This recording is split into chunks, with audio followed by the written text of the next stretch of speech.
Sometimes in the middle of the night when I couldn't sleep, I'd think about the time I lost my family in a bouncy castle.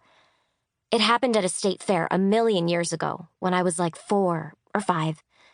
We'd all been bouncing, having a great time, when suddenly my big brother Carter said his stomach felt funny. I watched my family race out of the castle, shouting for me to follow. But I wasn't ready to go, so I just kept on bouncing, all by myself.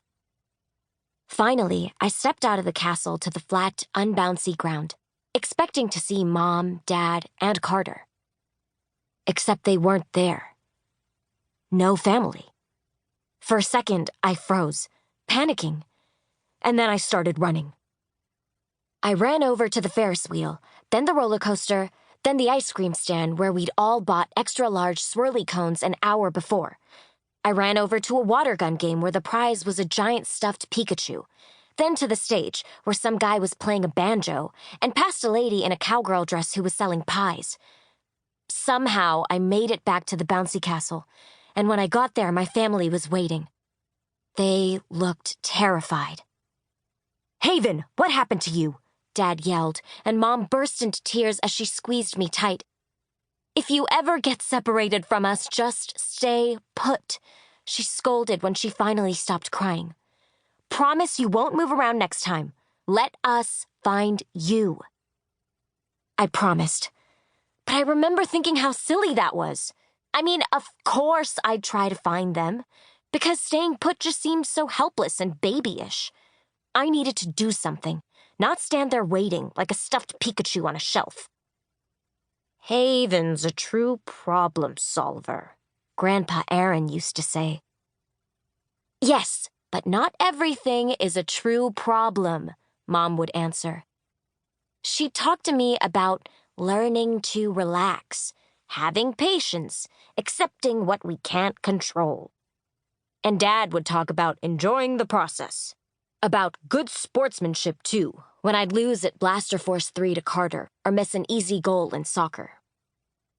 "Haven, games are not about the final score," he'd tell me. "It's important to just have fun." And I'd think, okay, but what's fun about losing? To me, things counted only when I knew how they added up, or how they ended.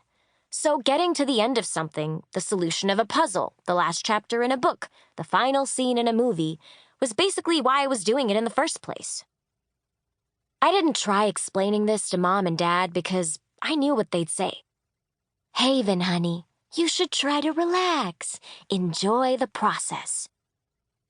Although, to be fair, they didn't only talk this way, and sometimes they took my side. Like they did last summer, right before 7th grade, when our family went camping at Lake Exeter. I'd never gone fishing before, so I was excited to go out on the water with Dad and Carter. I even caught a trout in the first half hour. Except the thing was, until the very second I caught that trout, somehow I hadn't realized that catching a fish meant killing it. "Can't we just throw it back?" I'd begged Dad. "Come on, Haven, fish are food," Dad had replied. "Not to me. I'm not a fish killer." Because how could I have eaten this creature that was still twitching and staring at me, that just a minute earlier I'd felt tugging on my rod? I absolutely couldn't, and I didn't want anyone else to eat it either. "Aw, honey," Dad said to me, "don't worry. Fish don't have feelings." "How do you know that?" By then I was almost crying. Carter groaned. "Ugh, Haven, why can't you just enjoy the lake and being on this boat? You're missing the point of this whole vacation."